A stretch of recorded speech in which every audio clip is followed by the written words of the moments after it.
های همین داکومنت همین چیزا بازم زیر فشار و مقامات حفظ حقوق روسیه هستند. تشکر زیاد. خب برادر پوتین. سلام علیکم. علیکم السلام و رحمت الله. الحمدلله خدا را شکر. این برادر که از حوز یک برآمد گپ زد محمد علی نام داشت. بله.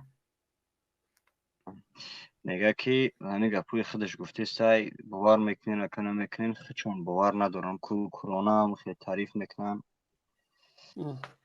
میروم. پرزیدنت اومد گپ زد و به خدا قسم اکا خیلی توجیکی گپ میزنم و توجیک هستیم خیلی روسی رو الحمدلله میدونیم. توجیکی گپ میزنن روسی گپ اکا نمیفهمیم چی میگه. روسی گپ زد که وابشه همه قشفه میگه که پوتین گفت که من یادت کردم مقصد ویدیوش هست ایمد یگون چی تحمل نکیسیم گفت که یادت کردیم مقصد آزمون شدیم گفت با توجیکی. بعد انا مسئله پاتنت اکا به خدا امروز اومد خرساندیکا گفتم پروبلم گفتیم خیلی چه خیلی امروز ممکن یگون پرابلم نشه همون روز با درجه رد رفته سوال بچه‌ها من اینجا مثلا مجرم میدونن همون روز اوه با خدا کاکو ای پاتنت اول نه بچه میگه پاتنت داشته باشه کارت نمیگیرن ای برادر روت سیاه میکنی از اودو میروان خیلی 500 تا 200 تا توجیک بعد رو اخبار رو تماشا کنه توجیکا چه خیلی وضعیتشون بزیب کردستان پاتنت داره. شما چی براتون سیاه میکنین؟ بچه چی به دروغ میگین؟ چی به دروغ میگین بچه؟ شما بیاین بسش کنین گوش کنین بخیر تو کیا بچه میخواد شیطانگری و شتافگری میکنین. یادم افتاد شما گپ زدیم اکا درباره همین چوپلیستو میبرین یک سوال شما میتین که یک تقوی ما یک آشنای تقوی ما همین اسماعیل قطی رفت آمد دارن اکا. بعد یا بچه موش یک آدم یک کودک زد 23 سالش دادن. مقصد سرعت بلند سویتافور هم خیلی پولنی چی قطیده ماکسیموم مقصد چیزای بزرگ قزدن 23 سالش دادن. بعد تقویم رفت کاروچی اسماعیل خطی گپ زد های روشون سیاه تقوی رد نمیستم خیلی پروسه تقویش میگیم اونم یا حرام خران من یگان حرام خران نمیگم داجی اگر پدرم باشه حرام خور باشه من پیشش نمیگیرم. بعد رفت اسماعیل گفت وقت چون عقل میکنه اسماعیل گفت اسماعیل رفت چی ترما رفت همون چی نچالنیک ترما گفت که همین آدم وزارت داخلی گفته که خیلی میگه لرزیدم دو دست پیش بر خیلی که خیلی اصلا یک چی گفته که خودت بشی جوش داد ما فلانی زن چی که کاروچی هم خیلی ببری رفت همون روز میگه برآوردن پرواژت هو چک زنی. ما همین حیران میشم که اسماعیل کیه که ما میروه یک شخصیتی که گناهگاره آزاد میکنه خیلی چوپلوس شما ای بچه بین گومش کنین هم خیلی نگین که همین دروغه سوالشون بته که همین کی همین حق داره همون چوپلوسای بچه را میرن بگو که همین اسماعیل همین حق داره اگر بگن نداره از نه چینه بنا پگاه یمی را سود میکنه اگر همین خیلی نه بگن اسماعیل کیه بچه نه گنراله نه یگون پرزیدنت زودای را گشته نمیتونه هیله را میگرده یه بچه چیه افسوس امروز اون کسایی که استعداد دارن و در اونجا باید پرزیدنت زودو و پرزیدنت تکواندو باشن اما در اونجا کسایی میروند میشینن که اونها اصلا به سپورت هیچ درباره مشروف همین سه چیز هم بگم برای کم در مطلب مجلت نکنه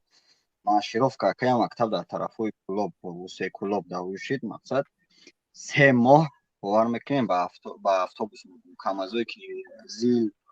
اندوسته خیموسیون را مقصد میدونین همه میدونن همه ماشینا قطعی 30 نفر 40 نفر نمیکودک سنگ میبردن پشوکوپری خوک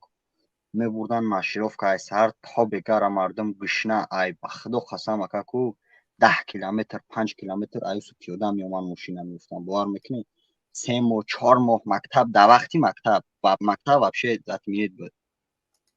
مشروف که میرفتیم خدمت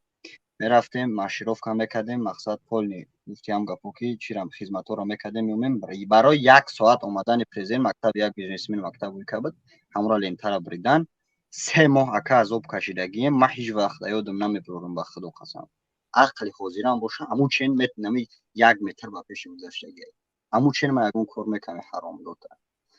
یکی ای بچه نخواه برای پریزیدنت مردم های درس مونوه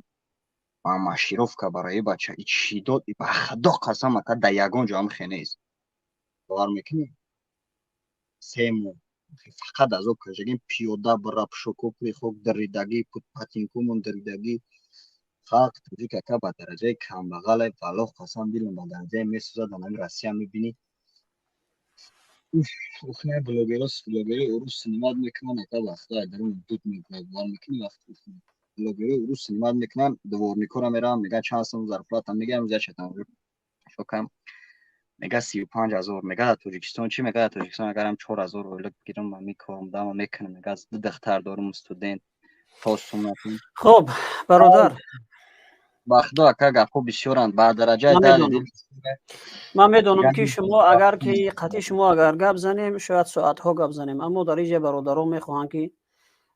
گپ زنن ما نمیخواهیم که وقت بسیار طولانی صرف کنیم در اینجا با دیگر برادرها وقت بتیم که اونها قرات صحبت نکنه که همین قدر بگین الله هدایتش کنه انشالله آدم هدایت میافتگی همین تعدیلش میدره الله هیستون کنه که در حق ما زنده دروغ باشی برادر تشکر زیاد خدا نگهدارت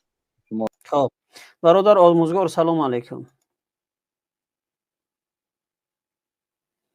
سلام علیکم علیکم السلام و رحمت الله سوزی اکا هستین خوبی سلامتی خوبم خدا را شکر میشه الحمدلله در برای همین موضوع گذاشتگی من سفرهای رحمانوف یک کامنت کن که برادر اکا همی یک سرباز وقتی که ارمیا میره و خدمت میکنه مقصد که در همون خدمت اگر یکون کاری خوبش نشون داد کماندیر میدالش میده بو مقصد بو وظیفهش بلند شدن خیلی خوب ما درباره